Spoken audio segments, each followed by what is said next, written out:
Greetings out there, all of you in Xanadu and points beyond. This is Dictor Van Doomcock, the future ruler of Earth, and today we are gathered here to celebrate Blade Runner. We're going to talk about Blade Runner with some guys that love Blade Runner, perhaps even as much as I do, which is saying quite a lot here. We are with Pop Culture Minefield. Gary and Keith, welcome to the show, you guys. How are you tonight? Perfect Highlander. All hail. All hail Victor Van Doomcock. Hail to you all. Welcome and thank you all for being here this evening. So, why don't you guys first of all start out by sharing with me a little bit about your background with Blade Runner and all the things that what brought you to it. What do you think about it? Just go ahead and start with Gary here. Well, I clearly have the longest relationship, I guess, with it, or biggest relationship, because I started the Blade Runner fan club online with bladezone.com back in, technically I started in 1995 on Angel City or Angel Fire.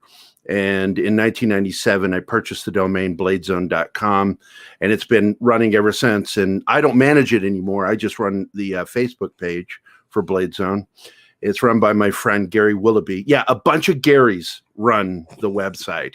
I don't know how that happened, but we've been it's like Charlie Deslarica, Ridley Scott's producer, has given us a lot of credit because our website, the number one Blade Runner website in the world, has been at the forefront of pushing Blade Runner, keeping it alive, building the fan base into a community, and also disproving things here and there. From Joe Turkel was reported dead by the IMDb for years. Wow. And Gary Willoughby and I went and proved he was alive, did an interview with him, with the non-zombified Joe Turkel. Well, I'm glad he wasn't dead, because if you had a conversation with him post-death, that would make you necromancers and cause for concern. No, that's great. That's fantastic. And the website has been online since 1997, never down for any other reason except for the week I pulled the front page down to put up a memorial for Phil Hartman when he died. And that's it, man. It's just been a long relationship. I've been a fan since 1982. Went to see the movie the first weekend, hated it. Second weekend, I had read the book, and I'm like, okay, I think I get this now, why it's not Han Solo or Indiana Jones, and why is Deckard such an asshole. And so I saw this film a second time and fell in love with it, and it's my favorite film, number one, since 1982. It's the greatest thing I've ever seen. And how about you, Keith? For me, it began with watching the film for the very first time at my very first convention, which was 1983 in Kansas City, Missouri. And I walked into the film room and was blown away by this movie. To this day, I've never really ever had an experience watching a movie in the same way. And again, obviously, with everybody being fans here, this is the kind of film that just gets inside of you. Mm-hmm. It is like no other experience you've ever had watching a movie, especially movies made back then. And for me, it was, I became a Ridley Scott fan. Mm-hmm. I was already a Harrison Ford fan because of Raiders of the Lost Ark and because of Star Wars and a few other things that I had seen him in. But it was hard to explain just falling in love with a film straight out of the gate. And I remember I just couldn't pull myself away. And even after the movie was over, I wanted to see it again. So, Nice. Yeah, I know. I do know that feeling. I had it with Star Wars and with a lot of movies. Now, Blade Runner, I was along with Gary here.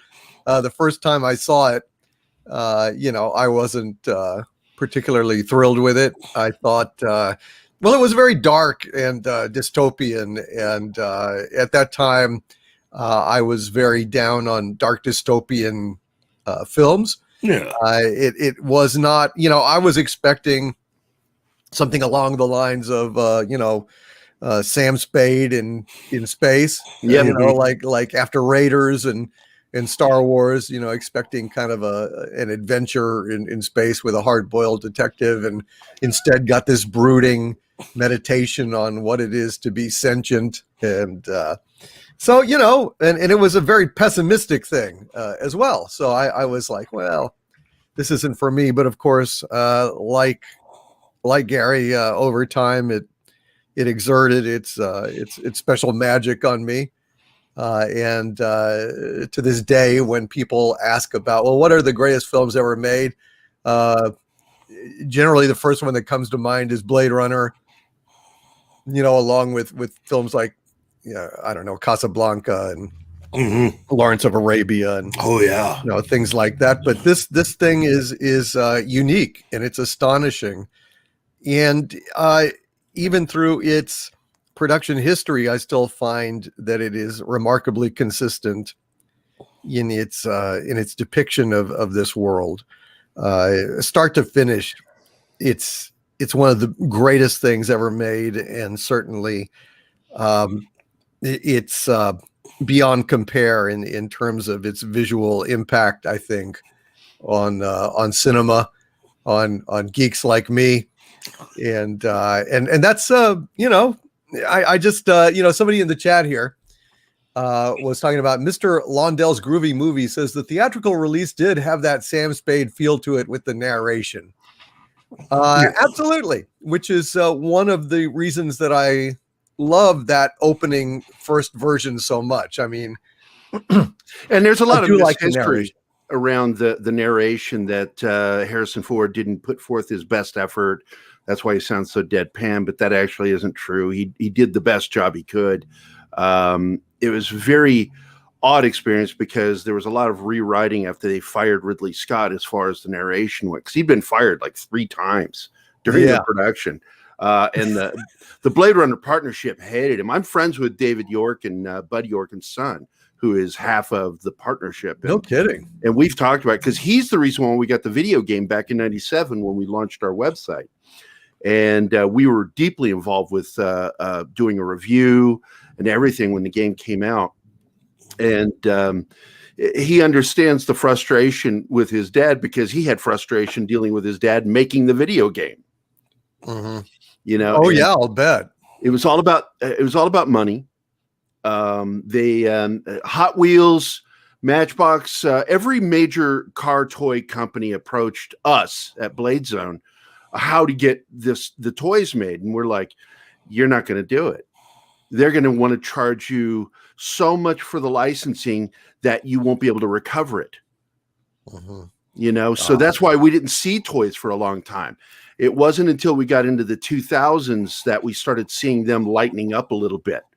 And that was with the prospect of the direct, final cut, the actual real director's cut, because that one that came out in 1990 was not the director's cut. No, it wasn't. It was Ridley and the editors had nothing to do with it. Right. It had notes. They had notes. They were trying to get together a director's cut. Ridley Scott was kind of chiming in on it, but was also busy on other things. And, there were at one point, two parallel director cuts being developed in a kind of a weird timeline. And at the end, the reason that came out is because somebody had accidentally released the work print at the Egyptian Theater. And when that happened, all of a sudden there was this interest, and the partnership saw a chance for a cash grab. They weren't really interested in working with Ridley on it. I'm not going to sugarcoat it. They did not like Ridley. It was a very personal thing for them. They absolutely loathed Ridley Scott. Well, that's really sad, since he was such a visionary and delivered one of the greatest films ever made in history. When you look at the film, structurally, it's not a very good film. Blade Runner Hampton Fancher's script is really good. But Ridley went off reservation so much with it that it lost a lot of its structure. And of course, his getting threatened and fired led to a lot of problems too, because we had Mary, one of the replicants. Her death scene was filmed. She was Barry Bostwick's wife, I forget her name offhand, the actress. And but they never shot any of the scenes with her. She dies in a closet, and like a lonely death. It was like depressing when I read it. I was like, ugh. But the fact is, once she died in a closet. Yeah, she died in a closet. So are they going to call it the big timeout? The big timeout. I like that. Yeah. You're going to take a timeout, little lady. When I was a kid, my mom used to lock me in the closet until I got better. My I siblings guess some did that with people me. never learned to get better. Yeah. Big timeout. Yeah, I got timeouts in the closet, but it wasn't my mom who did it. It was my siblings. Oh, well, that's an unofficial timeout. That's rude. I'm going to tell Mom. No, you're not, because we'll put you back in there. Okay. I'm going to tell Mom, she said. Yeah, that was the last thing she said. And Mom still doesn't know anything. The big timeout, man. That's the big timeout. Its own noir story. That really is the worst, without a doubt. And I just want to thank right off the bat Mitch Thibault for this $20 super sticker saying you are amazing. Thank you, Mitch. Appreciate it. And then Mitch Thibault with another $5 super chat says, I'm off work in 30 minutes. And joy of joys, my favorite YouTube stream is back. I might be on a few minutes late, but I'll be there for the woo-woo. Uh-oh. But it's not the woo-woo, Mitch. Oh, no. It's oh dear. I'm sorry. This is not Exozone. This is DVD dialogues. I'm sorry, man. That's unfortunate. But still, Philip JY is thrilled with a happy face super sticker. Thank you, Philip JY. And Stargate 404 with a $5 super chat says, thank you, Stargate 404. Watch Blade Runner for the first time after your comments on the Inquisition. I was 50-50 on the question, but your vid convinced me 100%. That, of course, is the question regarding is Deckard a replicant, which we can talk about later. But first of all, I'd like to go ahead and hearken back to the narration here. And what do you guys think about the narration in there? I really like it because I'm a fan of. Personal favorite. I liked that. It's my favorite version, but there was narration in the work print too, but it was different narration. Right. It was alternate shots, alternate narration. It was a completely different cut. That's why I'm glad that Ridley and Charlie included it in the special edition discs on the final cut, so you were able to actually see the three major versions. I mean, we also had the European cut. Which isn't that different. It's the theatrical cut with the eye gouging scene put all the way in and not discolored, because when it was released in the US, it was changed to the bright red to mask the blood. Yeah. And otherwise it was going to get an X rating. And Ridley was doing all he could to stop him. The MPA is ridiculous. But the theatrical cuts narration, I really like that. But I'm also a big fan of what Charlie did with Ridley's final cut, because he's the one who did all the additional effects. He went in and got Harrison Ford's son to come in to fix the lip flap when he says it's the Egyptian. So that's all Harrison Ford except for the mouth. That's his son, which is amazing. Yeah, and I mean the final cut. The final cut is a great version. I mean, I've read Paul. It is the final version. I've read Paul Salmon's various books on the making of. I'm featured in one of the editions of that book. Excellent. Which one? I've got the first and it's the one that was made in the UK, and I think it's one with Deckard running on the roof. I have a digital copy of it. I can actually send you part of it. It's a 4-page interview with myself and with Gary Willoughby, who runs bladezone.com now. Outstanding. That's outstanding. And basically, we explain, how the fandom grew. It became something I don't even recognize anymore. It's so weird now. I don't want to, I'm not going to disparage them, but they're weird people compared to what we were. Because I was asked in an interview one time, it's like, what does a Blade Runner fan look like? I said, we usually show up in our work clothes. We don't have cosplayers, but that changed in the 2000s, and it started growing, and now we've got this huge cosplay fan level. it's really bizarre to me, but I love it. I mean, it's like huge now, and I love that. Because Gary and I, when we started Blade Zone, we were like, are we going to be able to keep this going to 2019? Do you think it'll happen? And now Gary is literally, I think, the oldest Blade Runner fan outside of the cast and crew, because he's nearing 70 now, and it's like, holy crap, we're getting old. We made it past 2019. We're not old. We don't have an expiration date. Screw that. Screw that. No, exactly. And thankfully, I've gotten to meet a lot of the cast and crew from the film, and over the years, I'm friends with Bill Sanderson, William Sanderson. We've been trying to get him on the show, but he retired from acting, moved back east, but he has no technology in his house. He doesn't have a mobile phone, no computer. And I'm like, how the hell are we going to get you on the show? So I'm trying to find someone in that area to go set up a camera for us so we can do a live broadcast with Bill and his wife, Sharon. But friends with other cast and crew. We've lost some of them. I was close friends with Morgan Paul, who played Holden in Blade Runner. Right. Gary and I both were very close friends with him. And we were devastated. We're still friends with his daughters. Just Brian James, we were the ones who announced that to the world that Brian died, for the family.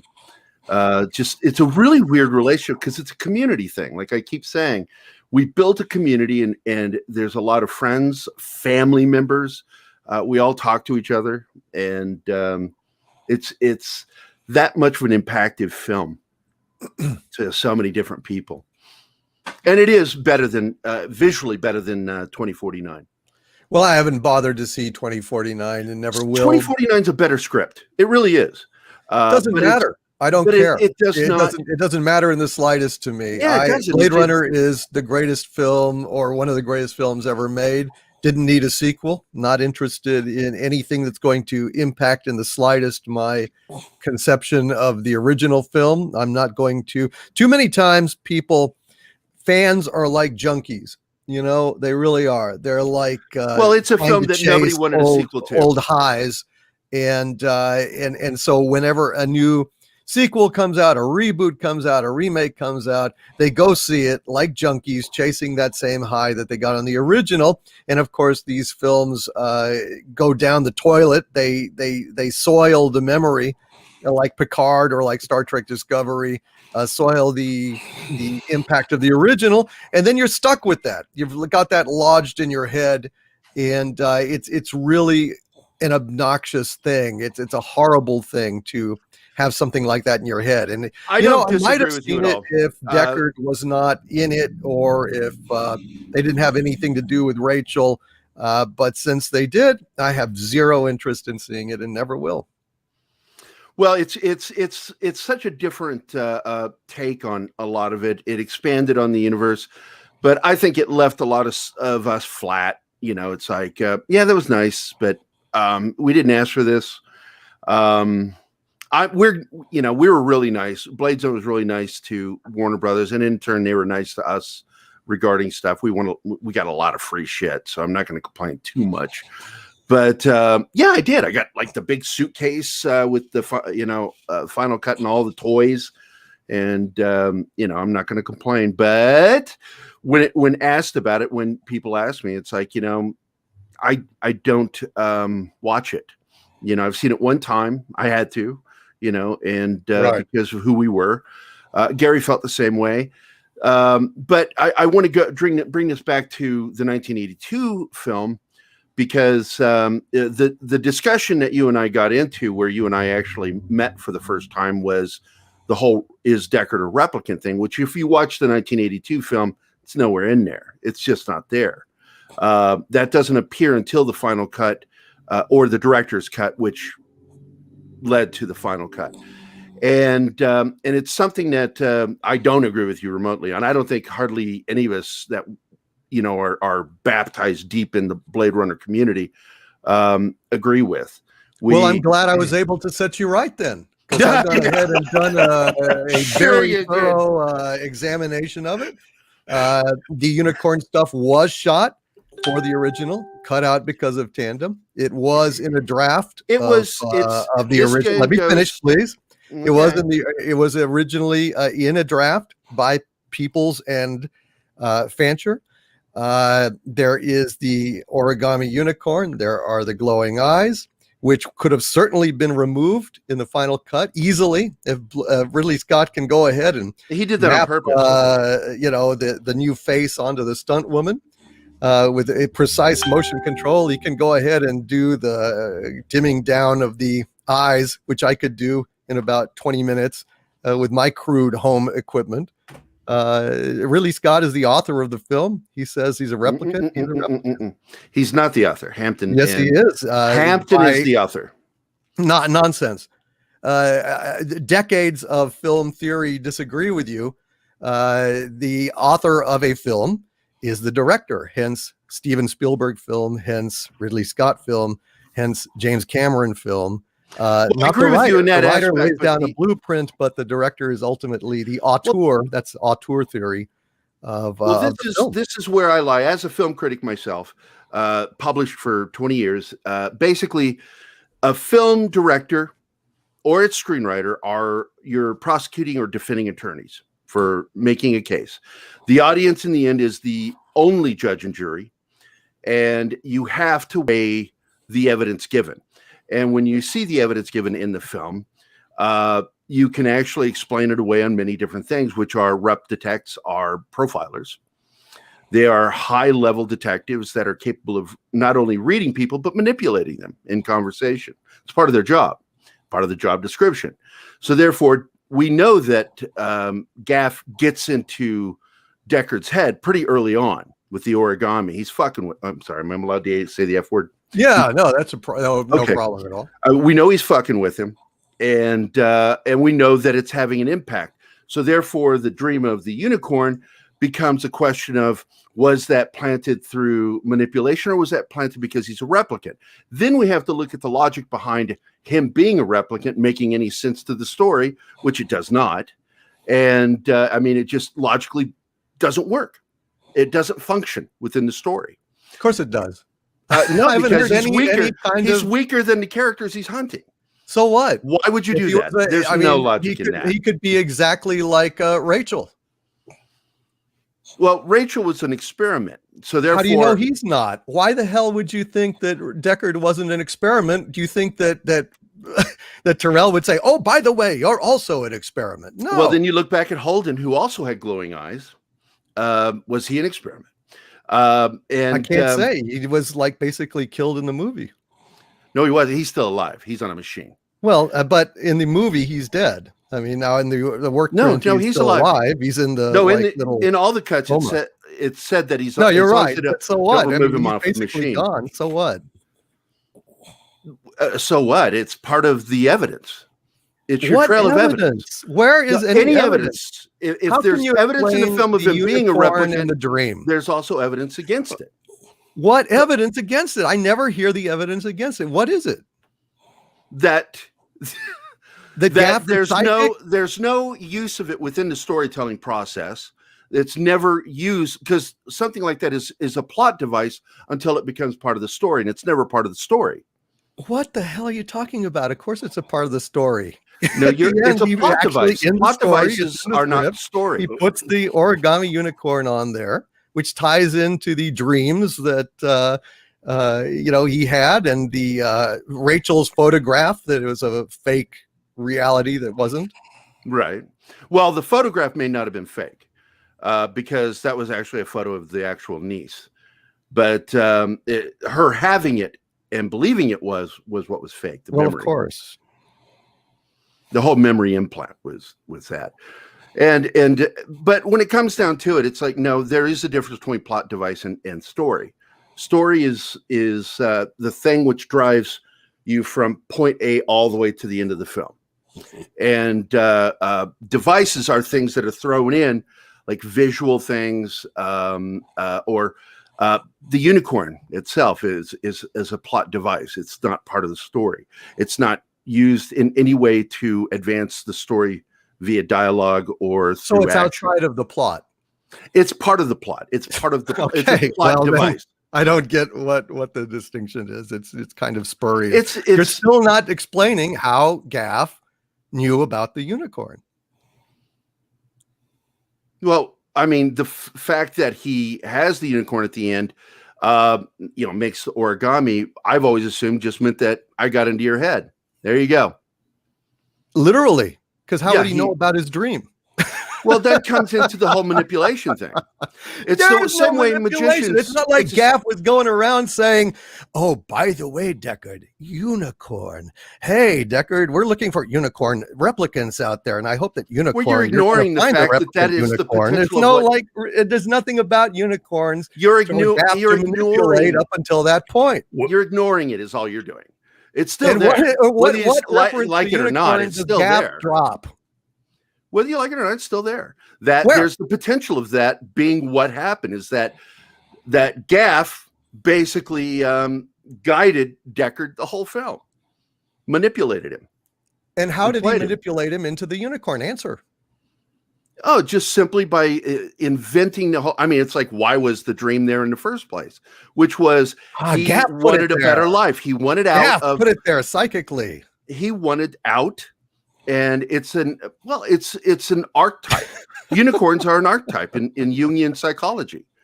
So I could have put the origami unicorn on anybody's doorstep, and it's like, hey, the unicorn's an archetype. Of course he knew that. What the hell? I mean, it's just there's just no satisfactory answer to this question. Not for you, but for us, a lot of us came to the conclusion that yes, it's a nice idea, but it wasn't convincing to us. Nor necessary. Him being a replicant didn't mean anything. Well, it meant something to Ridley Scott, who fought like hell to get the footage in, who put it in the script, who put it in the film. He says he's a replicant, therefore, ergo, he is. Which also led to the fight between him and Harrison Ford and why he didn't direct 2049. Well, I don't care what Harrison Ford thinks either. No. He's not even a writer or but it's what led to him not directing the sequel. And which was sad to us because I think we would have liked it a little bit more if he'd been director. Well, I think it's mainly to do with just the fact that I'm not going to allow. It's like somebody doing they were going to do Brazzaville with Casablanca. They were going to do a sequel to Casablanca, and nothing that comes after Casablanca is going to be worth seeing.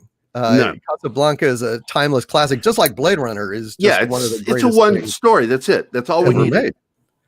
I don't want to know. I'm not interested in these other writers and directors' take on this classic, groundbreaking film. Yep, and it's still AFI BFI identify it as one of the single most influential films of the last 100 years. Absolutely. Oh my God, imitated. Every comic book I've ever worked on that I've done, where I was involved in the creative aspect, there's a hint of Blade Runner in it. Yeah, no, it's a masterpiece. Keith, yeah. What do you think about the narration, and what version of the film is your favorite? You know what? For me, I like the narration. I'm the weirdo. In that I've liked every different version of the film, every iteration of the film. I'm not so hardcore to where I can completely just go, that's not it. And, I can throw that out. I like it. I love it, really. But if I had to pick one, it would have to be, as my favorite is the definitive cut, the final cut. Mm-hmm. I was watching that one day and just thought to myself, it pretty much has everything that you would really want to show anyone that has never seen it before. It is the version that I ended up showing my daughter. And it is the version that I think is the most satisfying, given the production history of the film, the difficult history between the studio and the production. I just think it's the better version. It is a great version, and he was able to fix a lot of the things that bothered him. I think, my personal cut of Blade Runner would be largely the final cut with the narration returned, except for the last bit with Rutger Hauer on the roof. I think that allowing just the rain to fall, that kind of Zen moment as Harrison Very much Ford is so. watching It's such him, a it's so somber much better. scene. Yeah, I agree. It doesn't need the words, you know. A lot of us felt that in the original 82 cut shouldn't have happened. That you should have just been left with him laying there.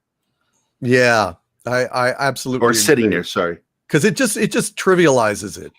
Mhm. You know, it doesn't have, it has more of an impact of just that Zen-like moment of allowing him to pass without mention. It's one of the things that I love about Blade Runner, because it is a film that you don't just go to watch. When you really get into it, you experience it along with the characters. That's the reason why everyone that is deep into it is so into it. And it's an experience that once you come out the other side of that, you literally feel like, you've been through this with Deckard. That you come to see things and people differently. And to me, that's an incredible experience for anyone to ever have with any film. But that should be the measure, I think, how all films should be seen. As far as you picking out your favorite films, what has just completely gotten inside you, what has taken you over, what has become a part of your dreams. And for many Blade Runner fans, I mean, you can't tell me there hasn't been a night where it's really, really been raining outside. You think to look up and maybe for a moment hope to see a spinner just, landing in front of you. Oh, man. Yeah, there are a lot of discussions. Sick. Yeah, there's so many discussions on this. The spinners were just allowed to degrade and be broken. I mean, they had to be restored, for God's sakes. One was destroyed. Isn't that incredibly sad? To make room for other stuff. I don't get that. Can you believe that? Wouldn't you kill to have owned what they just allowed to be destroyed? I think there's one at Disney World in Florida, because I thought I saw one when I was going through one of the tours. No kidding. There's one of the tours that they have where they have all these movie props there, vehicles outside. Wow. And I thought I saw one of the spinners, and I think one of the pods from 2001 and something else. So yeah, there's a Texas police station museum that has a spinner in it, and I think they even have the Deckard sedan. No kidding. Yeah, Gene Winfield, who built those, we got to know him over the years. Gary, my partner at Blade Zone that took over, they're very close friends, like having coffee in the afternoon, kind of hanging out people. And Gene offered to build for, I think he told me just $10,000. He'd build a fiberglass shell to go for a Volkswagen for me. And I'm like, oh my God, I wish I made more money. I'm a struggling artist. We don't make a lot of money, comic artists. Oh, how it's sad. Dirty Soul Monkey says one spinner ended up in Soldier, the Blade Runner spinoff. Is that true? That was on purpose. And because David wanted the Soldier to be a sidequel to Blade Runner. It's not a sequel. It's not a prequel. It's just sort of related to it to the side. Within the same universe. Yeah, it's in, he says by putting that in there, he shows it's in that same universe. And I thought that was really cool because you can see it a couple of times in the film, the spinner just sitting there in the junk pile. Yeah, because they talk about it, how it could basically be a kind of unofficial sequel to Blade Runner, being, off-world stuff. Do you guys put much stock in that, or do you think it's just, I accept it. I accept it for what it is and love it because of it, that it's a first cousin to Blade Runner. Yeah. And it's due to, two things. One, David Webb Peoples wrote it. Two, there's a spinner in it. And you'll find a lot of Blade Runner fans love it for that reason. Right. I know. And David Webb Peoples is a great writer. And Kurt Russell's a motherfucking awesome dude. Yeah. God damn, I love that man. He is fantastic. And I love Unforgiven, which is, I think. Actually, that's in my top 10 favorite films of all time. Absolutely. I would agree. I put it as the best Western ever made. Yes. Period. Right up there with Good, the Bad, and the Ugly. And It's High higher. Noon. Yeah. Searchers was my number one until Tombstone came out. And then it went to my number one Western, favorite Western ever. Searchers is number two. Yeah. God, I love that. Shoot Us is up there. As well as Stage. Well, we can talk movies all day long. Well, that's what we do here. People on my Facebook page, because I have a big following, they're like, dude, I read your list. You have like almost 1,000 movies on there. And I'm like, oh, there's more. There are far more on my list. I've seen 10,000 movies. My buddy Josh Becker, who's a director from Xena Hercules, beat me in watching movies. And because he's an absolute cinephile. And I like surrounding myself. That's how Keith and I became friends, because I'm like, oh my God, you're my brother. We are exactly the same. Outstanding. We love movies. That's what we do. Talk for hours. Our first conversation was 4.5 hours talking movies. Yeah. I love movies. Always have, obviously. That's why I do what I do. And I'm tired of seeing we've been following you for a while. Oh, thank you. I appreciate that. I just have learned about you guys. You are one of those personalities that it's hard not to love what you do. It's hard not to quote certain things that you said. You are one of those guys that, if I had to pick someone out that is pretty representative of what it is to me to be a modern fan, geek, nerd, whatever, you're it. I mean, you're just fun. Exactly, because we're both close friends with the guys at Midnight Edge, right? And I kind of know Gary, from Nerdrotic. We've talked a few times. I know Ethan Van Sciver, both professionally and personally, but not too close. But when we've talked about it in the past. One of our producers, did not like you, and we're like, that's okay. We love him. We love him enough for both of us. All of us. We love doing for both of us. Yeah. Well, Keith and I, it was like really funny because we follows like, hey, I follow this, and he's like, oh, I follow that too. It's like, oh my God.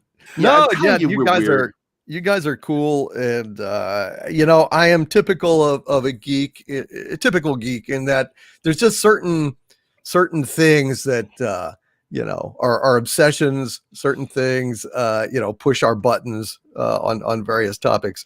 I think Deckard being a replicant is one of them, but I think we can agree to disagree. And sorry, that one thing. Shit, it doesn't matter. Oh, it doesn't matter. I'm very pushy, dude. You got to understand. The very first online debate over this, I was there. Yeah, you've been fighting that a long time. I hosted the very first chat group for Blade Runner, and that was the first debate. That was in '97, and the BBS was there first, and I was in. That's how I met Charlie Deslarica from Ridley Studio. He and I became friends because of the BBS, Blade Runner BBS, and getting in there and just digging in and getting all emotional. And I'm not emotional. I don't care. It's just a movie. I didn't mean to. I don't get generally emotional, but it's just one of those things. Like I made the video specifically just to express everything I had to say on it. It's a love for Blade Runner. That's why I liked it. It really whether is. I agree with you or not, you're loving Blade Runner, and Blade Runner 100%. My number one film of all time. Period. It is up there, man. Top liver, right after The Thing by John Carpenter. It is up there. After The Thing? No. Number one is Blade Runner. Okay. And then after that is The Thing. I think it's not as good as Blade Runner. No. Nothing's as good as Blade Runner. It's great. Don't get me wrong. But, Blade Runner is absolutely groundbreaking. I also wanted to talk a little bit about Rutger Hauer's speech at the end, which I have been known to perform from time to time. There's a lot of different, shall we say, apocrypha regarding that speech. Some say that, Rutger Hauer completely improvise it. Other people say Rutger Hauer, he added to it. I could have sworn I saw that speech written in a draft of a script at one point. But you guys are. I know it because I was friends with Rutger. So what did you know about it? Before I tell you this, I have to tell you my first conversation with him over a phone was the funniest thing I'd ever been involved with, because he's very soft spoken when he talks, and he goes, "Well, let me tell you something, Gary." And I'm like, did Rutger Hauer just burp in my ear? And then he did this like 3 times. He burped in my ear. And I got this image of him in his boxer shorts and a wife beater shirt, just sitting with his hands down his pants, talking to me on the phone. It was so funny. And I told him that, and he laughed. He thought that was hilarious. But basically what Rutger did is they were having problems with it. They tried working through it, and it just was so bloviated and went on too long. And you couldn't get emotionally connected to it. So Rutger went into his trailer, took what was written, reworked it, added a couple of things himself. The Tears in Rain was his. That is his. That was his idea. Beautiful. And then went out there and he fucking performed it. And that was the last shot. It was done. That was it. It was like time constraints. Way to end a movie. Shoot. Yeah. Way to end it. And literally after that was done, everything was torn apart and Ridley was fired. Right. Yeah. Wink, wink. But of course he just kept coming back. Well, they kept finding out, dealing with the directors union, there are things that they couldn't do that they wanted to do. And they were getting really frustrated with it. That's why there's so much animosity between them. There's friction all over the place. And Ridley was having difficulty in making the film because he was working with a 100% English crew, and they were having problems with the way he wanted to get behind the camera. Because unlike Tony is an actual director, whereas Ridley is more of a cinematographer. And he wanted to get behind the camera to set up shots, and there had problems, union issues with that. Unions are the biggest blight on filmmaking. Yeah. They really are. I mean, their power is too much. And Ridley Scott, boy, what a talent. I mean, the guy draws like Mobius. I love his artwork. Incredible artist. Incredible artist. He could have been a great comic book artist if he wanted to. Cinematographer, visionary. The guy has got my undying respect. I mean, even with Prometheus and shit like that. Yeah. Well, there's a point in every director's life. Ridley does better when he has a good script. Yeah. When he doesn't have a strong script to begin with, that's where he runs into problems. But I'm going to put it out there that, my happiest moment in my life was when Charlie told me that I was on Ridley's radar, that he knew who I was. Wow. And I'm like, I could die right now and just be so happy. Damn right. Ridley knows who I am. He was absolutely incredible. And he deserves so much praise for the work he's done. Amen. It was just what a visionary. Did you see All the Money in the World? No, I haven't. I broke down and finally watched it, and I love that movie. Really? Yeah. What he did and how he pulled off recasting the character that Getty. Getty. Wow. He pulled it off. Blue screen. Did classic old school blue screening. That's amazing. Because of course he was able to blue screen in a face on a stunt woman in motion in Blade Runner: The Final Cut. So I mean, as well as Harrison Ford's mouth was his son's. I mean, I looked at it because I saw it before it was actually released, and I'm like, I cannot see where you did the blending on this. It's amazing, seamless, absolutely seamless. I want to thank Philip J.Y. for the Doomacorn in the chat, and the Matt G. for the Doomacorn as well, and Kit Kat with a £5 super chat. Thank you. Kit Kat is wanting to ask us, anybody ever figure out why they're called Blade Runners? Well, that was something that was brought up in a conversation between Hampton and Michael Dealey and Ridley. And it was almost in passing that it was mentioned. And Ridley was like hooked on it. And they were like, "Oh, I don't know if we can get it though, because it's owned by this famous writer, a beatnik writer."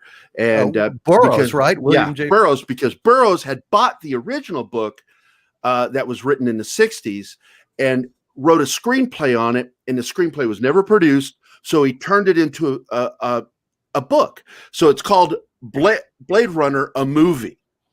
And so they had to go to Burroughs to get the rights. And he, of course, signed it away. He's like, "Yeah, sure. Here you go." They paid him. And so they got Blade Runner. And that's how that happened. It was a book, became a screenplay, that became a book, and then bought by the partnership in Ridley Scott and Michael Dealey. But I think it was Hampton Fancher that wrote it down first. It's interesting. Although why they were called that, I think that's what they were like. Why the hell were they just running like that ragged edge, running on a Blade Runner? I love it. It's genius. Mm-hmm. Which was reflected in the titles, the animated titles. It would have that swing and sing. Yeah, I remember that. That was awesome. Which was and by cool. the way, Harrison Ford's voice in that, the narration, that is not Harrison Ford. That is actor Morgan Paul that played Holden, that did Harrison Ford's voice for the trailer. On the trailer, yeah. He looked a lot kind of like Harrison Ford. Yeah, they were friends. They knew each other. They were very competitive with each other when they first started up in the studio system. Oh my man, I hope you don't get this part. I want this part. Poor guy. We know how that worked out. It's just sad. Yeah, Morgan was amazing. He was a funny dude. I have stories about him behind the scenes stuff, like trying to get hooked. He wanted to get hooked up with one of the cast members during the movie, tried it, almost got there, and then failed. And then years later, connected with Gary Willoughby and I, and heard that we were going to have that cast member at a convention, and tried to use us to get him hooked up with her. And we're like, "Dude, we are not hooking you up with her. No, we want her liking us. No, you're going to love us no matter what." Oh my! Pop culture pimp field. That's what they were. That's what they wanted. I can't tell you who it was, but it was one of the beautiful actresses in the movie. I can imagine, but we'll leave it unsaid. Sandra Feliciano with a $5 super chat. Thank you, Sandra. Says, "I never saw Blade Runner until after your video. Your commentary helped make sense of the many nuances in the story." Thank you, Sandra. I'm very flattered that you felt that way, and I'm glad you enjoyed it. Stargate 404 with a $2 super chat. Thank you, Stargate. Says, "These are the good old nerd discussions I love." Yes, we are nerds, and we get heated sometimes, but it's always with love, folks. That's I don't consider our discussion heated at all. I thought ours was very civil. Yeah. I'm always civil. Yeti's in the audience, and he was like saying, Gary is like one of the nicest guys. It's like, I am. I don't care. I love everybody. I don't care if we agree. Keith is a liberal. I'm a conservative. We have never had an argument. There you go. Well, that's what we do. We tried to keep that kind of stuff out of the community. He's my best friend. Yeah, 100%. I love it. Love you, big man. Agent Pepsi 1 with a $2 super chat. Thank you, Agent Pepsi 1. Says, "Blade Runner is nothing compared to Minions." And then she has a little like goofy spirally face, like she's stoned or something. I don't know. Somebody was smoking the ganja.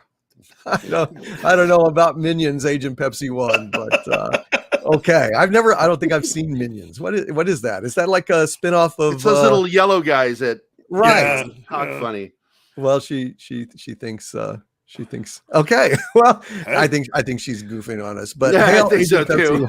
Thank you. I love what you love. Absolutely. And Michael Beacom with a $5 super chat. Thank you, Michael Beacom. Says, "One thing that concerned me is that none of the pictures in Deckard's apartment had him in them." That's true. And why were they a lot of strange? Yeah, there was this whole thing about the structure of his apartment showed his disconnect. He also has a lot of animals. There's a huge animal motif in his apartment, which plays heavy into Blade Runner elements of how animals are all dead. Mm-hmm. Right, exactly. Yeah. And also I think harkens back to Do Androids Dream of Electric Sheep? Because, Deckard in that was very obsessed with animals wanting to own a sheep. Yeah, poor Deckard in that book thought he had bought a real goat and found out later, no, it's not. Oh, and also at the end he thinks he finds a real turtle and it's not. The poor guy. I mean, he thought he had a cannot real win. sheep. He goes up there all ready for love. The minute he bangs the sheep, he gets an electric shock on his you-know-what and realizes he's been cheated. Goes to get the Egyptian. That's not a real sheep. It actually liked it. It didn't say bah. It said bring it Bah. on. And that was bad. That was bad. Sirac of Vulcan with a $2 super chat. Thank you, Sirac. Says a useless unicorn violates Chekhov's gun. That's true. That's true. Chekhov, the playwright, always said famously that if you have a gun on the wall in Act 1, it better be used by the end of Act 3. Well done, Sirac of Vulcan. Very literate reference there. And Age of Pepsi 1 in the chat is saying, please tell Gary and Keith that both are sweet. So she hopes she didn't offend with her minions. Come watch our show because we talk about Doomcock a lot. Or cock, period. And I'm secretly going to come out as gay one day. You'll watch. But no, it's we love talking about you. We've brought up Nerdrotic. And of course, you know, Tom is on he's actually our season 3 premiere is coming soon. It will be our 1984 episode where we talk about the best sci-fi films of 84. And Tom is our guest host. We'd love to have you on there, Doomcock, as one of our guest hosts on one of our episodes. That'd be like super awesome. Sure, man. Fantastic. Hells to the yeah.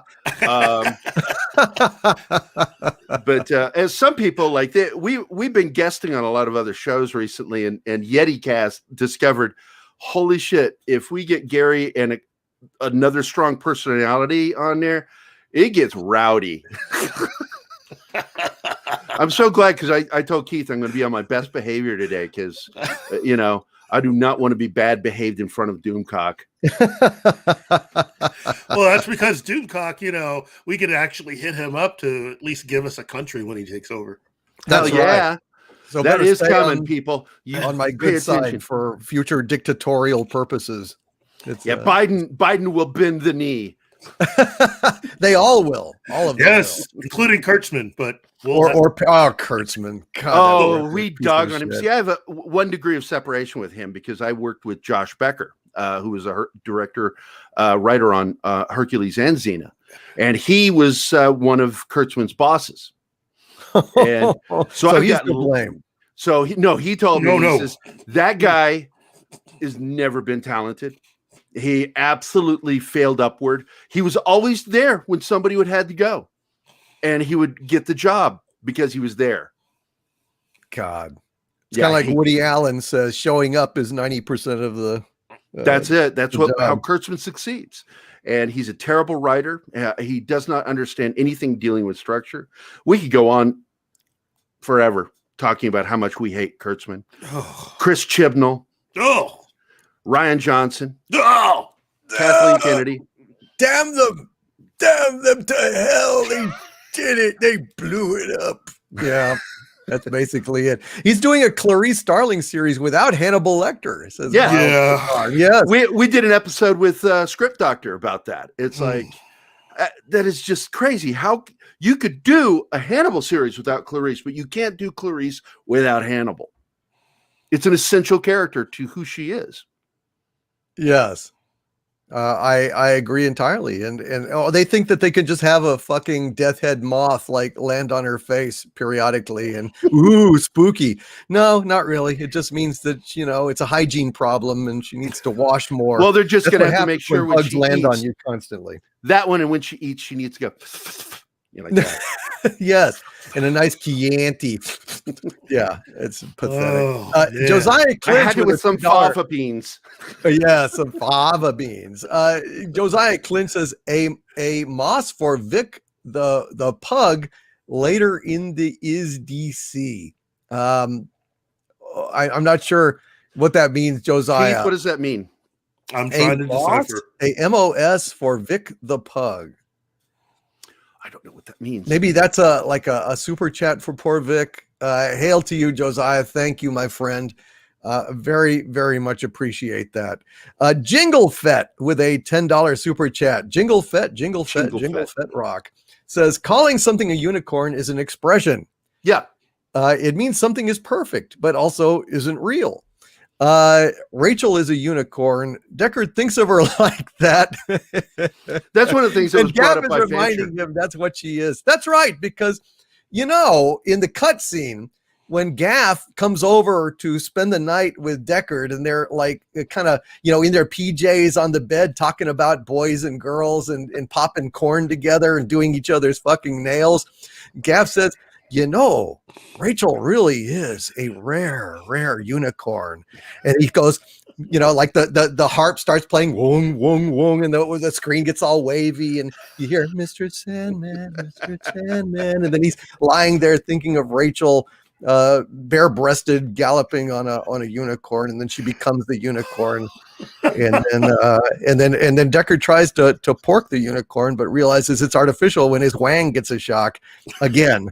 Harkening back in a theme to the original Do Androids Dream of Electric Sheep? And that's the new way, the quick way to detect whether it's a replicant or not, is try to bang and by the way, sodomize it, and if you get a shock, there you go. And in the community, we almost always we got tired of trying to say Do Androids Dream of Electric Sheep. We just started saying Dados, and we know what we're talking about when we say it. It's like Dados. It's like such a long title. And Philip K. Dick has been my favorite sci-fi author since 1982, because that was when I picked up my first book, was to understand the movie Blade Runner. Because he didn't know Dick before then. Yeah, I didn't know Dick, but I love Dick now. I can't get enough of Dick. I just like to have a pile of Dick in my hands. I love the Dick. Anyway, go ahead. That's Keith being naughty. He's usually the nice guy. I'm the one that's the foul mouth one. Now he's making the dirt jokes. Well, he's being inspired by my sodomization of the sheep, and then later the unicorn and everything else. I can't also kissed your mom with that mouth. Also, anyway, Jingle Fett, thank you for the $10 super chat. And that's a nice symbolic thing, but again, it has a kind of retro causality aspect to it, in that how would Gaff know that Rachel, he thinks of her as a unicorn? And they could have fixed that easily if he looked at Rachel at one point. She had a big horn on her head, a little big rainbow horn on her head. That would have been, a psychological allusion to the fact that he thinks of her that way. Casey Osowski with a $10 super chat. Thank you, Casey. You are awesome. Casey Osowski says, gentlemen, I want to thank you all for such a spirited discussion. You're welcome, Casey. He's thanking all of us for the spirited discussion. And I thank you fun. As well. Guys. I love talking about it, even if we don't agree. I love it. It is a lot of fun. It is a lot of fun. And Nicholas Horton with a 10-pound super chat. Thank you, Nicholas. Says, hail, Doomcock. There's a short 30-minute Japanese anime OVA episode / mini movie from the 2010s that takes place between the original 1982 Blade Runner movie and 2049. Yeah, I think maybe somebody had sent that. Have you guys seen that? I've seen some. I'm not sure I've seen what they're talking about. An OVA episode mini movie basically meant to bridge Blade Runner in 2049. Well, there is a short Blade Runner film that was produced for 2049 to bridge between them. Is that the one you're talking about? It's called Blackout. That's probably what they're talking about. It's Blackout 2022. I don't really know. I've avoided, like I said, 2049 entirely. I don't know. Someday maybe I'll watch it with the sound off, just to get a look at the visuals. Look, I'm not going to tell you it's a letdown. It's not a letdown. It's just different. It's just different. And it's sort of like when I read the book sequels, Blade Runner 2 and 3. And it was actually, they're very good books. They borrow from Philip K. Dick's world in the novel and mesh it into the cinematic world. It goes back and forth, and it was really good. We get to meet the original model for Roy Batty and find out what his problems were, which he has that condition where he doesn't feel pain. And he's psychotic because of it. He's psychotic because he doesn't feel pain. Yeah, he doesn't feel physical pain, and it can actually lead to psychosis. Wow. Not being it inevitably will lead to death. But a lot of people lose their minds not being able to feel, have physical sensation past pressure. Right, because you wouldn't feel pleasure either. No pleasure. He would just feel pressure on the underlying tissue, like muscle. The tissue itself, the skin, the neural pathways don't work correctly. The sodium potassium pumps don't fire. Well, that is interesting. So now we have learned that the Terrell replicant manufacturing plant is in Luckenbach, Texas, quite clearly. Because in Luckenbach, Texas, there ain't nobody feeling no pain. And there you go. There you go. Luckenbach, Texas is the Terrell manufacturing plant for Blade Runner. We've just discovered that. Breaking news on this DVD dialogue. We're featured. Blade Zone is featured on the special features, which is really nice. Charlie is a good friend of Blade Zone. That is fantastic. Yeah, it's just there was this, very close relationship because we felt it was important to grow the community, and by growing the community, it led directly to the final cut. That is fascinating. And I'm close friends with Drew Struzan, the artist, a movie poster artist. Oh man. Because he's my mentor. I do movie posters, comic books, book covers, all that shit. I'm that kind of artist. And I introduced him to Charlie Deslarica for them to establish him doing the new poster art for the Blu-ray DVD covers. Nice. Yeah. Nice, man. I've got some of his I've got 2 of his posters on my wall right now. I've got his version of Kirk and Spock. Oh my God. Those? Yeah. Yes. It Gorgeous. Inspired me to do my own Kirk painting, which is available. They even talked about it on Midnight's Ed Lunch, how cool my painting was of Captain Kirk. And I wrote, I'd like to see it. Like the only Captain Kirk.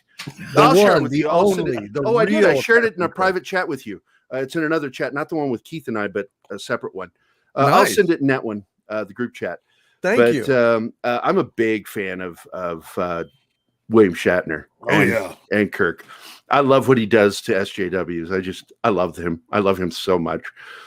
I love William Shatner. He's been my childhood hero. Oh, I remember all the shit between you and him, and it's like I was so glad that you guys got that rectified. Absolutely. It only cost my followers $1,000 donated to his charity, but he was kind of stunned that it so quickly out 45 minutes. Yeah, I know. I remember when you was like, "Holy shit!" Keith and I talked about it. I was like, "Crap, man, that was fast." And then he said, "Now behave, babe. You've got to behave." Spock, I've spent my life developing this Captain Kirk impression, and I'm pretty pleased with it at this point. So I do that all the people time. From aboard Perfect Union. The E Blab Nista. Yeah, I know. God, I fucking love that episode, dude. Well, it's not meant for the gangs of the combs, but for all people, or it doesn't apply to anything. It means nothing. Do you understand? And that is true.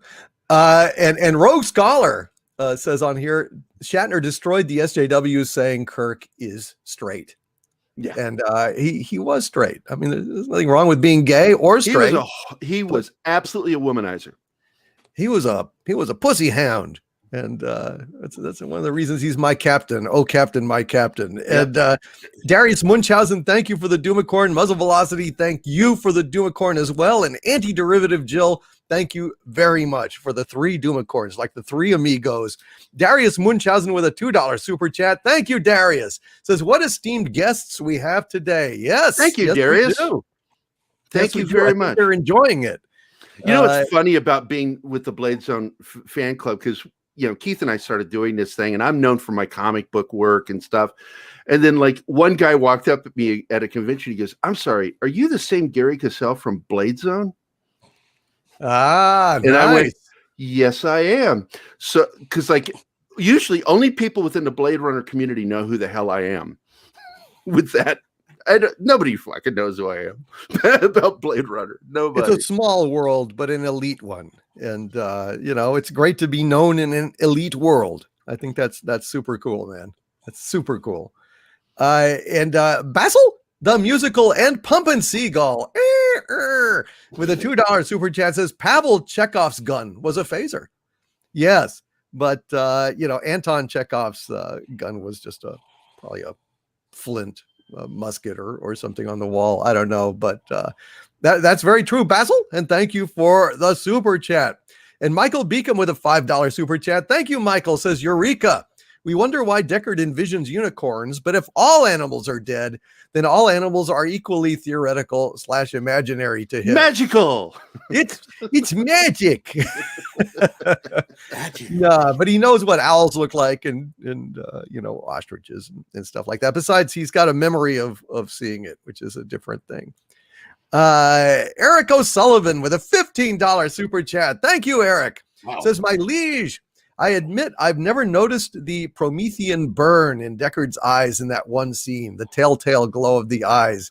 I'm very impressed with the merit of this point in your argument. Well done. Thank you, Eric. I appreciate that. It just came to me like doing this video. Because I God, it's funny. You think about Blade Runner over and over again all your life. And then just boom, when I was doing this video, a new perspective came to me when Batty says, fiery the angels fell, deep thunder rolled along their shores, burning with the fires of Orc. And I thought, holy shit, is that why the eyes glow? Because they're burning with this inner fire of Orc. And it just was such a poetic little idea. I like that idea. That's super cool. Well, I liked what he did in that scene. Because it's only for a glimpse when you see Holden's eyes. Mm-hmm. And it's something that was done completely intentionally. He set a light up specifically to reflect off the retinas in the actor's eyes. And when he did it with Deckard, he intentionally had him slightly out of focus. Right. Behind Rachel. Which was brilliant. Oh, yeah. It's visually one of those brilliant moments of Ridley Scott showing that. I wish that he hadn't gotten fired 3 times, so he could have actually made the film that he was trying to make. Well, he got damn close. And, he got close, but he didn't get it completely. But fortunately, don't you think that the final cut is damn near the movie he wanted? It's close. It's still missing a bunch of stuff that was supposed to be in there that Ridley wanted in there. It's just not there. It's too bad we don't get Salome's dance, because I think it would have been particularly perverse, and we might have even gotten more nudity, which would have made me very happy. I concur, Doctor. He's gorgeous. Hail Keller Ranch in the chat. I see you got to go, Keller Ranch, but thank you for popping in here, man. Good to see you. And Basil, the musical in Pumpin' Seagull, with a $2 super chat, who has a very controversial thing to say here. He says, my favorite Blade Runner was the one with the happy ending. Wow. The one with the happy ending. What do y'all think of the happy ending? It's fine. It's not. I like the theatrical cut. I just do. I love it. I think that it was just as good to me as the ending with the bleaker ending. I like them both for different reasons. Yeah. I own them all. I had them on VHS. I remember one time my VHS copy snapped, and I broke that thing apart and put it back together again because I could not live without that freaking movie. And but yeah, it's such a poetic ending with the 1982 version, the theatrical version. I agree. I think that the final cut, of course, is closer to the dark Euro ending, which is what Ridley was looking for. He wanted a darker ending, not so happy, and it works. It does. I mean, the reason that the happy ending still works for me is because I regret losing that narration where he says, "We didn't know how long we had." Well, there's a bit of emptiness. Does? There's a bit of emptiness the first time you watch. Even the director's cut from 1990, it feels hollow. There's this emptiness that you're like, something's missing, and you know what it is immediately. It's of course the narration, but it leaves it's a bit of a vacuum, and so I'm always put off a little bit by that. Yeah. And so I'm agreeing with you. I think I just wish there was better. I don't know, man. I wish that they had they would redo that, keep the narration, but have it be a dark urban landscape that they're tearing through, heading out towards the desert or something in the distance where we can't see the details of the desert. I mean, you could then include that same voiceover, even with the same music. I mean, you could have the audio be exactly the same. But, well, we're friends with Ivan Ortega. I bet you he could probably pull all that narration out and put it right back in a fan cut. I agree, man. The Doomcock cut would be very much like these things. I really enjoy the 45-minute kind of mini cut with all the outtake narration on the Blade Runner. Yeah. I've seen that. It's really, I love those. That's fun. It's interesting, isn't it? Yeah. Mm-hmm. I like the narration because it gives you a context that you might not otherwise have in this film. You know, it tells you little things about the universe that I find interesting, and I just like the Philip, Marlowe, Raymond Chandler kind of atmosphere of that narration. And I want to go back because, like you were talking about Rutger Hauer and his impact with writing that closing monologue. Edward James Olmos also had a huge impact on what happened with Gaff, how it was played. He created City Speak. Yeah. And, created the look, everything. Yeah, the look, everything. He's got to let him run with it. Yep. And he's a genius. I've met Edward James twice. And I've let him know who I was, and I'm like, man, we fucking love you at Blades. I love him. I loved him in for God's sakes, Battlestar Galactica. Oh, is Adama? Yeah. Oh, as Adama. In fact, I've got a statue of Adama right here on my desk, and I just touched it. So say we all. I think he's amazing. Yeah, one of the few actors that we never made contact with that I've always wanted to is what's his name? Emmett Walsh that played Bryant. Oh yeah. I would love to meet that guy before he goes because he's up there, man, in age. He was great. He was in his 40s playing a guy that's supposed to be close to 60 in Blade Runner. And he was like Harrison Ford's age. They were almost the same age. Weird. He comes across as quite older. And I'll tell you, somebody who's amazing is Joanna Cassidy. I've talked to her many a time on the phone. She's a sweetheart, just the nicest damn person. Gary Willoughby and I, the other guy that manages Blade Zone now, he and I have a close relationship with her. And God, I just think she's amazing. She's still gorgeous too. Oh my God. She's got she just is great. She gives great hugs. So yeah, she does. Yeah. Wow. Yeah, it's none of this distance hugging. She gets right in there. Yeah. It's like, ooh. Heavens to Betsy. Well, that would make me happy. So I'll tell you a little secret. She was the one that Morgan was after. Oh, really? We warned her. Holy smokes. Well, that breaking news, folks. There you go. We have made Blade Runner news right here. That's outstanding. I don't blame him. I mean, God knows. I'm a toxic male from way back when. I got to tell you, the first time when we found Joe Turkel, and I was doing one of the first interviews with him, and at the beginning of the interview, I said, just conversation, it's like, which do you prefer to be called, Joe, Joseph, Mr. Turkel? And he says, Mr. Turkel, and then I immediately said, well, Joe, what do you... And then after it was all done, I was like, what the fuck were you thinking? Why would you do that? Like, immediately you called him the opposite of what he wanted to be called. I'm a dick. I don't know why I do things that I do. Maybe you're a replicant. You were programmed to pre-programmed be a total dick. Total dick. It's all right. I do weird shit like that all the time. Max Relax, thank you for the Doomicorn as well. Max Relax, really appreciate it. And Nicholas Horton had an addition to his earlier super chat. Thank you, Nicholas, for this £5 super chat. Nicholas says Blackout. That's the Blackout 22. Yeah, that's what I said. Good animation. Blackout 2022 is the full title of the film. Yes, it's actually really good. I think I did see it and I did like it. I did like it. And Joanna Cassidy is just absolutely gorgeous, by the way. Yeah, she is. Even to this day, that she could fit in the same outfit she wore in the 80s. Well, they reshot part of that footage, and for her to have her face put on the Zora figure, stunt woman.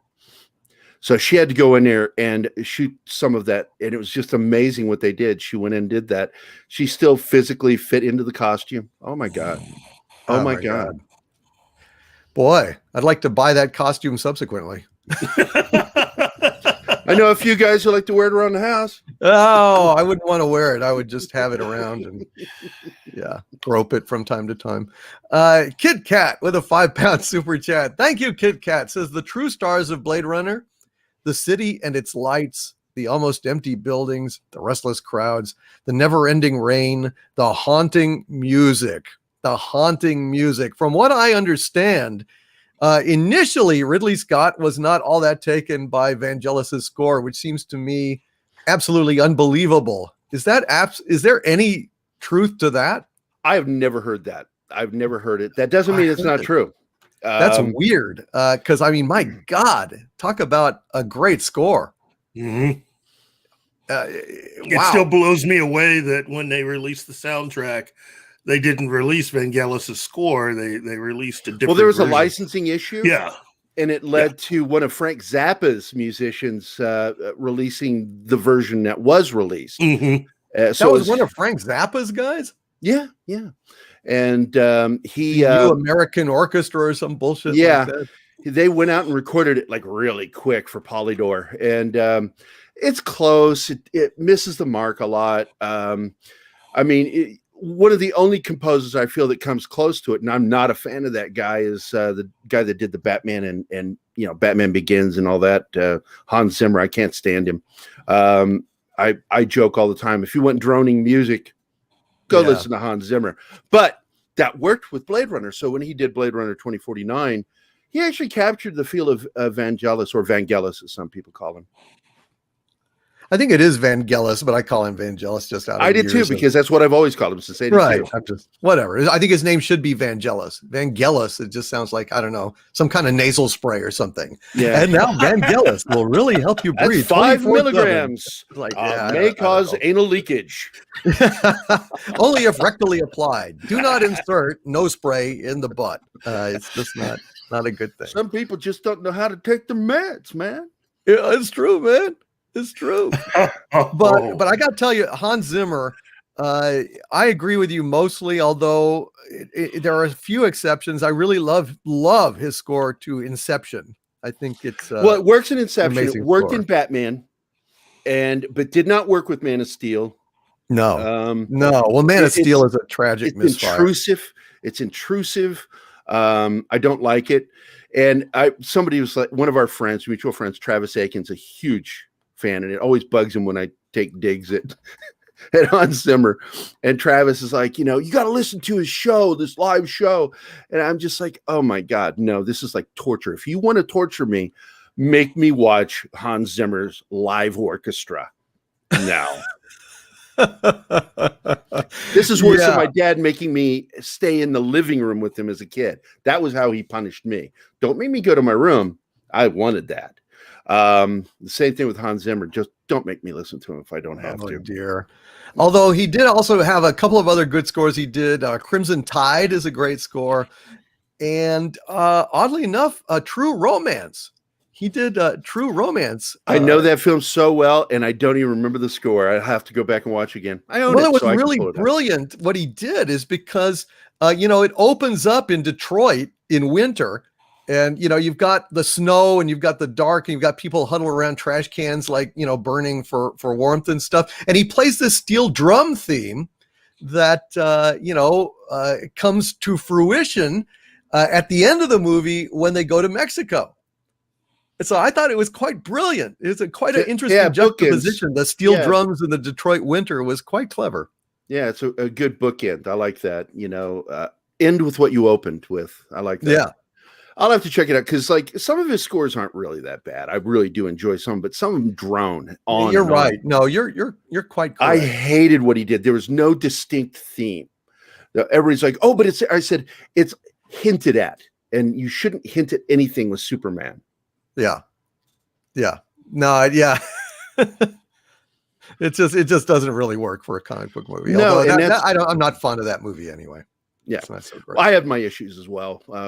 The only thing I'm nicer about it with Zach now because of Keith. Keith taught me, instructed me in how that shitty movie got made, the way it got made. And don't blame Zach, blame Warner Brothers again and Jeff Johns and all those guys. Yeah. No, I agree with that. Because he was forced to make the film that way. That's too bad. Mm-hmm. That's really a shame. Kit Kat, thank you for that super chat. Nicholas Horton, thank you again for that super chat. Diego Flores with 5 Peruvian, I believe they're Peruvian souls or PEN. Says, in all honesty, Blade Runner is a bit before my time, but I know I, as a sci-fi nerd, owe so much to that movie, especially cyberpunk. Well, yeah, I mean, it was, it's really, that's what started cyberpunk. Yeah. I mean, it really is an incredible movie that still does not feel dated. Just like 2001: A Space Odyssey is such a stylistic statement that it's timeless. Mm-hmm. And to address Diego directly, it's like, don't use that as an excuse for not seeing a film because you think it's before your time, because there's no such thing. Libraries exist out there of movies, and they're all available to you no matter when you were born. Well, libraries in general, that's what they're there for. Mm-hmm. You know, you can't discount something because it is before your time, because technically almost everything's before your time. Hey, there you go, buddy. Well, that is the problem, guys. With a lot of you guys are preaching to the choir here. I say this all the time. It's like they say, wow, Doomcock, what are you, ancient? You know, like songs from the 20s and, you know, commercials from the 60s and shit. Well, there's YouTube. There's that's what recording technology does, is it pays forward the culture of the past. And so you have a sufficiently probing curiosity. You can know these things. Well, that's what school is for. I mean, technically, I used to tell friends of mine that had small kids that it's like, you ever watch a television show where they give you a recap of what happened in previous episodes or last season? Well, that's really what school is. It's a recap for all you newbies who are just coming into the story. There you go. That's what your education is. It's recap to catch you up so that you can get to where you need to be to understand how we got here. Amen. Hallelujah. Praise the Lord. Right. Can I get a witness? I agree entirely. And I think that a lot of our problems today with pop culture and so on, speaking as pop culture minefield, I bet you'll agree with this, that a lot of these, for want of a better word, kids these days are truly egocentric to an astonishing degree, and to the point where they don't feel that anything that happened before they were born has any kind of reality, meaning, or significance. You know, they look at Star Trek, the original, which was actually involved in the civil rights struggle, and was kind of such a shining beacon of integration and just plain sanity, that you know, when Nichelle Nichols was thinking of quitting the show, the Reverend Dr. Martin Luther King intervened and said, no, you have no idea how important it is for America to see you there all the time. It also shows the way modern people that are younger than us look at things in a less proactive way. They're more about guilt shaming instead of focusing on being proactive. And whereas Star Trek tried to be proactive in its storytelling, and they don't know how to do that now. They don't know. Everything has to do with somebody needs to feel guilty. We need to blame somebody, and you kill half your audience when you do it. You know, we sit there and we talk ad nauseum about why the ratings are so low on these shows and movies. It's because nobody wants to see them. Yeah. They want to go see something that's positive and proactive, not negative and about, well, it is positive. It's about positive about what we believe. It's like, yeah, but it's, you're not being inclusive. You're being exclusive.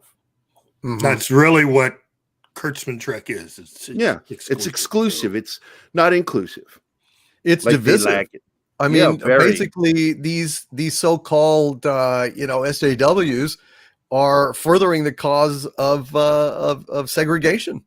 Well, They isolate every single exactly. human being into a pigeonhole, which is exactly what we fight against, of judging people by how they were born. It's absolutely ludicrous.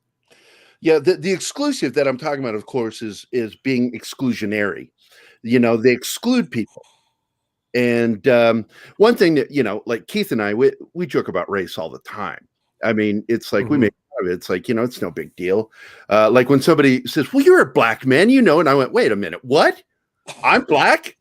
They're like, no, Keith, you're black? Uh-oh. Wait a minute. Let me adjust this on my monitor. Whoa, you're right. I didn't notice. Even though I also joke that the reason I don't see color, which is why I've been in 15 car wrecks, because the green, the red, I just don't see color. I am literally colorblind. Because I joked with Keith when I first met him, I was lacking a black friend. So thank you. Yes. I'm everybody's quota contingent. So he's our real life token. No, Keith is such an important part of my life. Yes. He's not just, this guy I met. He's like my best friend. We talk. I mean, God, how many hours have I yelled at you? Because we would talk for 4 or 5 hours on the phone. I'm like, why aren't we recording this? And finally, you got a recorder, and the rest was history. I know. I'm already under Keith's spell. Only after an hour and 25 minutes, already beguiled by his warmth and his knowledge, his insouciant smile. Let me explain who he is. Eyes. Have you ever seen when somebody opens somebody's private closet where they have this cork board with names and photos and documents, and there's red yarn stretched between, showing conspiracy? That's this guy. He's a non-official FBI profiler. This guy makes connections, and we were talking on our show about things that were going to happen almost a year before it happened. And this wasn't because of somebody gave us a scoop. This is because he figured it out by watching all the news. He reads entertainment news religiously. Yeah, I'm willing to make that sacrifice for both of us, because I hate it. Very nice, guys. That's really good. Who knows? Maybe we'll do a little something in the future. It'd be great. So. Super cool. Mr. Tickle Trunk, thank you for the super sticker of Farty Hardy here, the little Bushiba blowing hearts out its backside. Thank you, Mr. Tickle Trunk. I appreciate that. And Roger Haynes with a thumbs up super sticker. Thank you, Roger. Great to see you here tonight. And Mr. Londell's Groovy Movies with a $2 super chat. Thank you, my friend. Says the ominous music during the slow-mo death scene. It's just got a whole lot of great music. It really does. I'm looking over. I have two screens, and I just saw Tom at midnight said, I'm assuming it's Tom. It's either him or Andre. Just posted and gave you $2. Yes, Midnight After Dark says, I know these hooligans. Yes, I know. They were on your show for quite a lengthy amount of time the other day. 4.5 hours. 4.5 hours, just whiling the night away. And we would have you on, Tom, but we're getting ready to wrap this up here. I've got to go and get some work done. But thank you, Tom, for popping in, man. And Sirac of Vulcan with a $5 super chat. Thank you, Sirac. Says, did you see Patrick Stewart atop Mount Paramount shouting focus-tested words like optimism and humanity to be shoehorned like product placement ads? Actually, I thought they were verbal suppositories. That's what I thought. You've got Keith going now. He's like, I was disgusted. I mean, I was as disgusted by the Paramount Plus ads on the Super Bowl as I was of the result of Tom Brady winning another Super Bowl. I'm not going to watch any more Star Trek. I got mad at Tom one day because they invited me to be part of a chat, and I had to go watch that stupid cartoon. So we could talk about the episode, and I'm like, oh my God, I actually lost IQ points watching that. It was just so awful. That bastard! That bastard! Tom, you bastard! Why you oughta... Thank you, Well, Saraka certainly. Vulcan. Yes, I despise Star Trek Discovery. I Disgrace don't free. know, maybe more than any other human being on Earth. I don't know. I don't know. I can't imagine how anyone else could hate it more than me without spontaneously combusting. So I assume that I hate this goddamn piece of filth as much as a human being can without just having their fucking head explode or go up in flames. I'm just assuming. I don't know that. I don't know that for a fact. But you know it's true. I know it's true, but I don't know it is a fact. Along with what's his name on Bill Maher. BC Eagle Deb with a $5 super chat. Thank you, BC Eagle Deb. Says, hail my liege and his guests. Hail to you, BC Eagle Deb. Thank you so much for that super chat. And Tris Barry with a $4.99 super chat. Thank you, Tris. Says, love what you do, Doomcock. I appreciate all your videos, and this was a great show tonight. It was, man. I'm glad I could be a part of it. Keith and I just, well, again, not to be stroking you. We fucking love Doomcock. It's one of our favorite things to watch. That we never miss an episode of Midnight's Edge or Nerdrotic. Absolutely. You guys are awesome, man. I think it was a lot of fun. Basil, the musical and Pumpin' Seagull with a $2 Canadian super chat. Thank you, Basil. Says all Picard wants for Christmas is Q. Yes, we need Q to come in here and snap his fingers and put all this garbage to rights, because I tell you, Picard is irredeemable. I can't even stand to look at him anymore, honestly.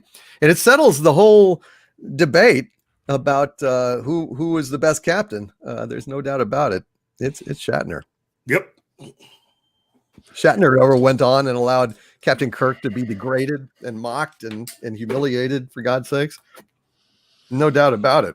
That still just bothers me to no end that would be how they're gonna do Picard. I mean, I feel like I've invested all this time, effort, and energy into the character, and now it's like it's crap. Well, it makes you feel like you regret being a fan.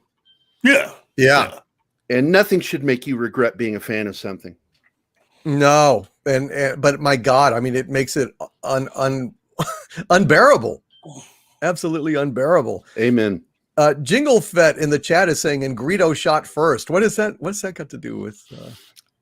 I think because I'm ADD, the connection is the changes made to nerd things, and Lucas changed absolutely. that. He said no, Han couldn't shoot first. He's a good guy, and it's like good guys shoot first. Yeah. I've thrown many a punch in a fight before any other punch was thrown because I knew a fight was going to happen, and I wanted to end it quickly. Amen. That's the only way to do it. They call that nipping it in the bud. Yes. Like yes, Barney Fife always said, you got to nip it in the bud, Edge. Damn right. Nip it in the bud. And Basil clarifies his earlier super chat. He says, guys, it's a song. Search it on YouTube. Picard.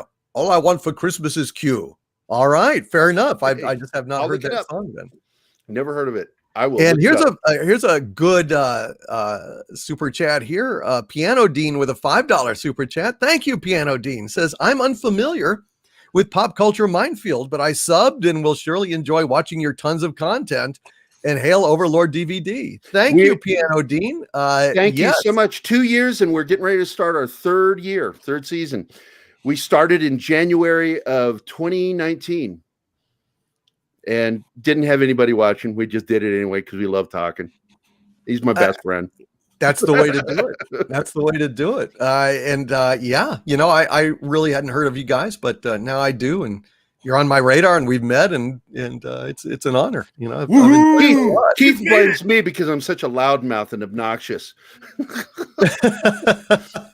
only reason why anybody watches our show is because what a dick you are, talking in public and shit.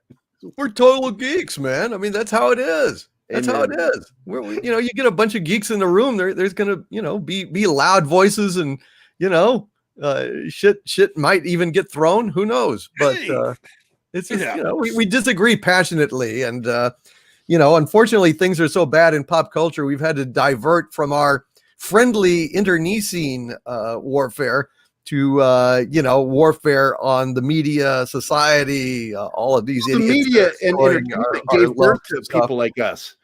They caused us to come into existence. They caused us to become popular and have followers because they alienate people and they make garbage shows and it's not because they don't know how to make stuff. It's because they don't know how to make good stuff anymore. Yeah. They don't have, well, that comes with the territory of participation trophies and the kind of millennial protected upbringing that they've all had. They don't have the self-awareness, the discipline, the skepticism to question themselves and thereby get better as writers, get better as creators. You have to have an enormous amount of creative impetus, but also a certain degree of self-loathing. You have to hate the stuff that you do and Exactly. question it and figure out how to make it better before you can actually be great. And there's this intellectual disconnect with them of understanding social media. They think that Twitter people that complain and do these posts by being popular with them will make them money, and they instead hemorrhage money. Yes, because the people that actually pay are nerds like us. We're the guys who buy all the toys, that see movies and TV shows over and over again and buy the DVDs, blah, blah, blah. They're not working to please us. They're working to please these small groups who don't pay for anything. Mm-hmm. Yeah. That don't have any money. Don't buy things. Don't all they care, and they don't care about it either. They don't know shit about Star Trek. All they have is an internet presence. That's all they have. That's all they want. And they only care about it if it will advance their, cause du jour, whatever the hell it is. And Exactly. yes, Darius Munchausen, hashtag not all millennials. This is very, very true. Oh, no, my daughter is completely different. Keith knows my kid. She was raised on Peter Gabriel, Pink Floyd, the Beatles, and on classic movies like Blade Runner and Star Wars, Star Trek, the classic stuff. So my kid is, I've tried to get her on our show. She won't do it. I don't know why. I'm like, she does some of the best reviews I've ever heard on films and TV shows. Like why did Star Wars Rise of Skywalker suck? Or Last Jedi? And this is a girl that was raised not to take shit off any boy. Right. She's old school feminist, not modern. And she's just like, none of this makes sense to me. It's crazy. These people are crazy. And I love that. She sounds really cool. Oh, my daughter's She's a cool I'm kid. digging it, yo. Oh man, she's cool. And she's gorgeous on top of it. She looks like me, but beautiful. I don't know how she did it. Wow. Well, I guess I need to do a still of your face, and then I'll in Photoshop put some eye mascara on, some eyeshadow. I'm doing some faces for you. Digitally erase the beard and put a long wig on, and I guess we'll see. Yeah, I don't know. It's really funny. And then I still turn to the sheep. It's like It turned into no.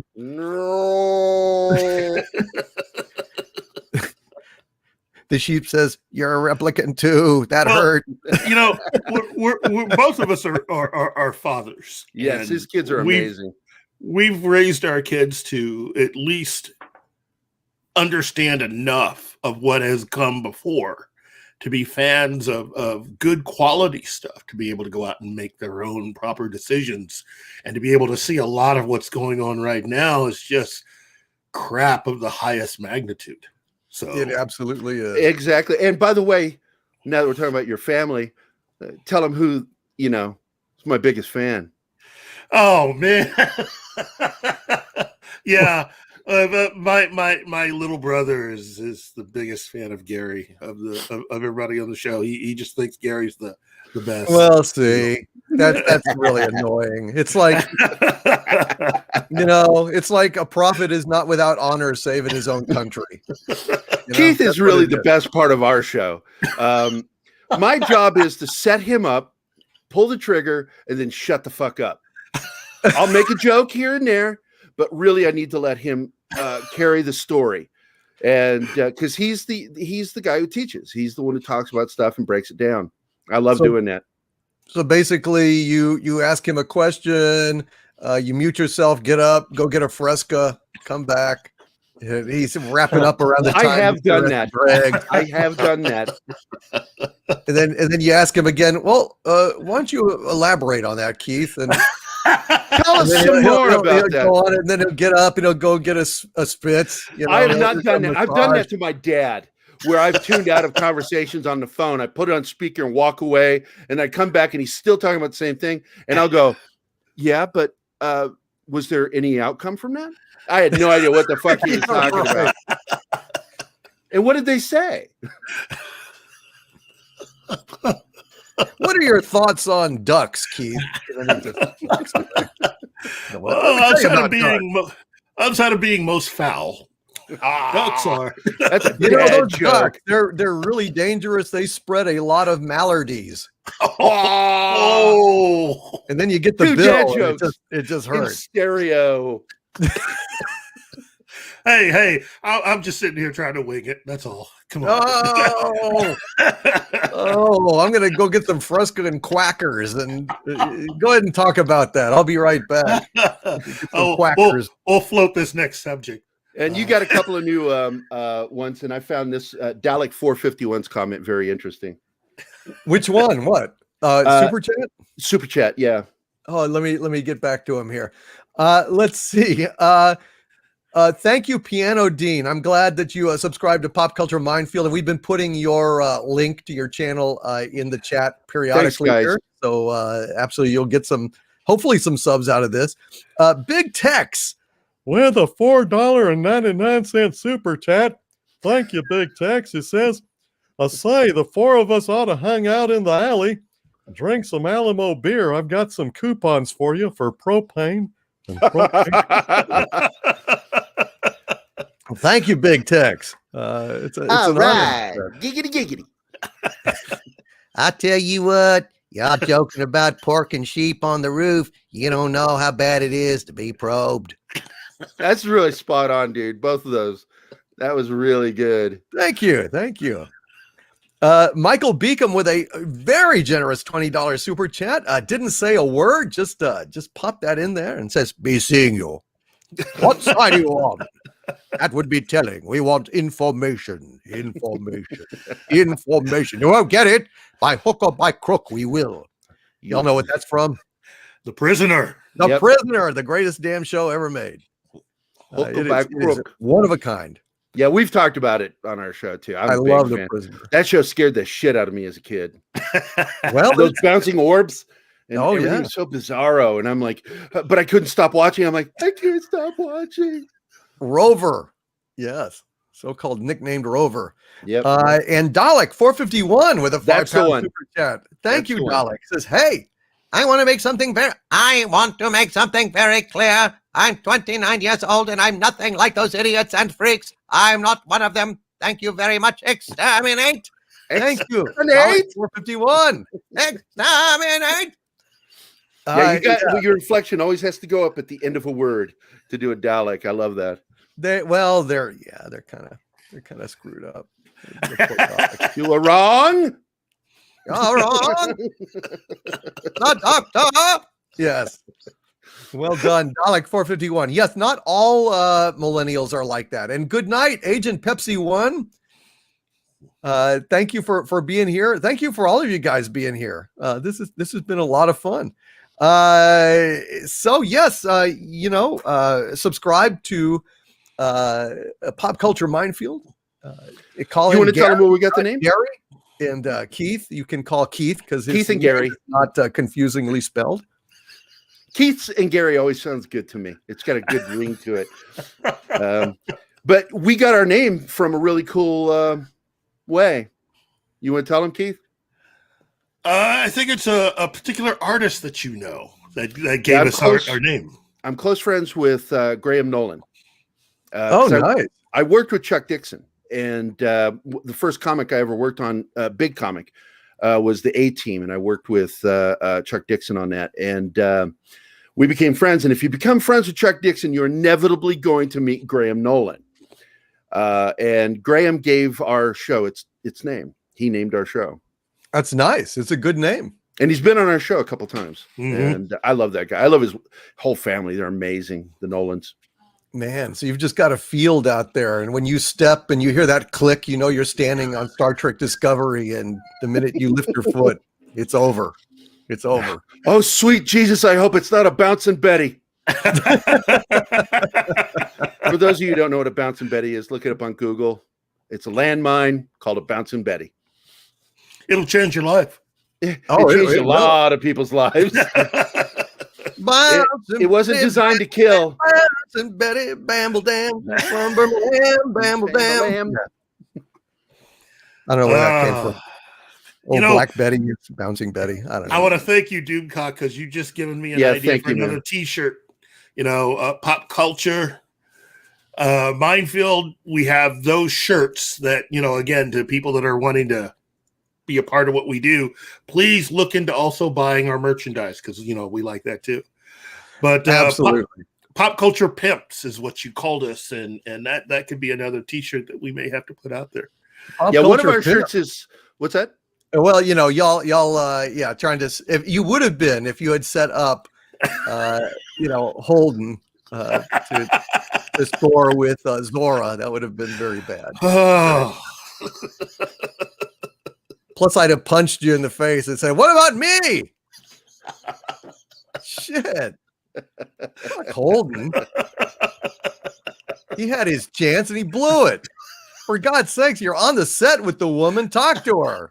Apply the magic. If you can't do it then, you're not going to do it now. I imagine he doesn't look quite as good as he did in the 80s. I don't know. Anyway, give your address. You are known on YouTube as what? Pop Culture Minefield. We have a website, popcultureminefield.com. And we're on Twitter. It's Pop Cul Minefield, because Twitter wouldn't allow for the full name. And we're on Facebook as well. We have a private group. We have a public page. And if you friend me, it's me most of the time, even on Twitter. I try to hide who's actually posting, but people know. And I've had people comment, "We know it's you, Gary. We know it's you. You just said something that was very dickish. We know it was you. Keith is the real nice guy." Yes. Well, yeah. Well, you've got the good cop and bad cop. You've got good pimp and bad pimp. And hey, if you want to see that artwork, I just shared it with you. Oh, yes. Oh, you did that one. Yeah. No, that's beautiful. Thank you. That is gorgeous. Yes. I actually, when I saw that, I didn't know it was yours. I just saved it. Drew, it on my Drew Struzan and his wife Dylan got a copy, and they were just like, "Oh my God, we love this. Thank you for the Christmas gift." Beautifully captured. Beautifully captured. So I'll get that off there now. Stop sharing. I absolutely approve of that, mister. Great job. Yeah, I tagged William Shatner on it. I'm like, man, he never responds. He didn't reply. If I don't piss him, if you don't piss him off, he doesn't respond. Yeah, I know. A placated Bill is a quiet Bill. This is the way it is. It is the way. Well, Gary and Keith, it was really wonderful to meet you guys. Thank you so much. Thank you for having us on, man. Thank you. And talking Blade Runner, and again. Sorry, it got a little heated, but it was not heated. That's geekery for you. It was very geekery, but it was not heated. We had a good chat. It was nice. It wasn't really. You guys showed fans how it should be done. Absolutely. It's a learning experience. Yeah. At the end of the day, you fucking idiots. You don't know what you're talking about, you retard. I'm sorry. I meant that in a sentence and said it that way. I didn't mean it as name calling. That's right. At the end of the day, we're all done. We're all friends. We just set Keith on a question and go off and get frescas while he talks. That's the way to do it. Amen. So anyway, this has been another DVD dialogue, and I'm sure we will speak again. Thank you guys for coming on, and thanks all to the chat. Thank you to my wrenches for popping in and managing things so nicely, and thank you all out there for being so awesome. From the center of the earth, this is Dictor Van Doomcock along with Pop Culture Minefield bidding you all, my friends, stay angry, stay safe, and stay optimistic. And I hope to see you on Friday at Friday Night Frolics. Good night, you guys. Have a good one. Ciao. Thank you, sir.